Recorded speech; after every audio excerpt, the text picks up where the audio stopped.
my notebooks kind of also encompass my full life, and so I would put things of news events in there. So, like in my Harry Potter books, um, that's when the World Trade Center got hit, and so I pasted the front page of the New York Times into my notebook, folded it up. So if you get to that notebook, you open it up, and there's the front page of the not New York Times, the LA Times. Part of history. Then, like, my daughter would send me a letter or something, I pasted in my notebook. My mom would send me a birthday card.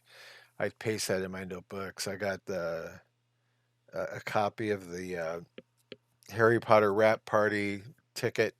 I do a lot of sketching and drawing, and I did take a break between movies once, and I went back to Hong Kong and Thailand. I did this little tour where I used to live and work, and one interesting thing. So I was looking through one of those notebooks just now to get prepared for this, and I found a picture of a drawing I did of a guy in a bar in Wan Chai. And so I'm sketching in this bar, and one of the waitresses saw me sketching, so she was actually like helping me scope out people that I should draw. Interesting people. And so I thought it was kind of fun. So anyway, I started chatting with one of these guys, this Australian fellow. It's an Australian themed bar. Even the waitress, she was a Chinese lady, but she had an Australian accent. So she came from Australia to go back to to go to Hong Kong to work at a bar. So the bar would have a Chinese girl with an Australian accent. Anyway, it's bizarre. Um, and I wouldn't remember that maybe so much if I didn't have it in my notebook. But anyway, this man, he saw my drawings. I showed them my drawings, and he told me that his parents had lived in New Guinea. The crew from Disney had come through to learn how to draw animals, and I'm assuming it was Jungle Book. So this was a while ago. His parents had spent 50 years in New Guinea, and they wrote a book about 50 years in New Guinea. And he saw me drawing and like made the connection that, wow, my parents gave the Disney animators, a tour of, the animals so they could learn to draw animals or learn to draw jungle. And that's something I wouldn't have found out if I wouldn't have been sketching in a bar in Wan Chai.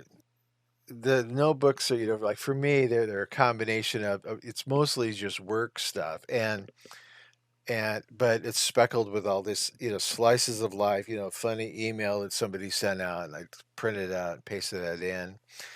And so, like in my desk, sometimes when I'm doing a render, you could hear the clip, clip, clip of my scissors, and I'm gluing. I would use Elmer's glue and glue the pages into my notebook.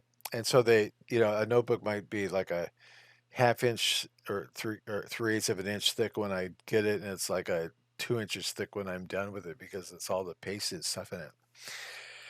So that's kind of the lighter, brighter side of a notebook of, yeah, this is what we did. This is how I did it. But the down to dirt thing is that this is what I'm supposed to get done today.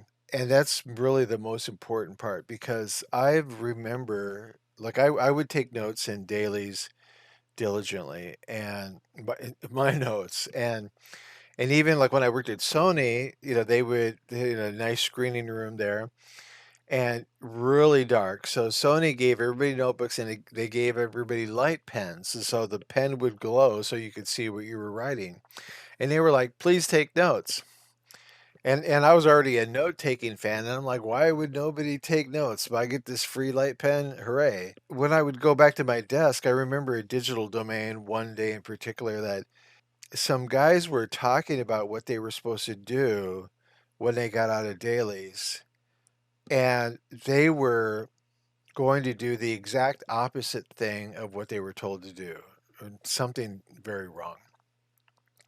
That really alarmed me because they didn't write things down. And so they're going to do the wrong thing, and then they're going to show it in dailies. And it's going to waste another day or half day of their work because they weren't careful to write down what they were supposed to do. That's really one of the most important thing about keeping a notebook is making sure that you do what you have to do. And so when I would have lists like that, of something that I would have to do, I would read through my notes after I wrote them. My handwriting is horrible, so sometimes I'd have to, like, translate for myself, and then I would and if it was something I was supposed to do, I'd put a circle by it. And then I would go through my notebook, and then I would and if I wrote it put a check mark in the circle, it means that I accomplished that thing that I was supposed to do. Like, for me now, like, what is it? It's been over 20 years since I worked on Harry Potter. A record of, how did I get my work done? I'd encourage you to keep a physical notebook, something that's not gonna disappear. So, anyway, keep a notebook.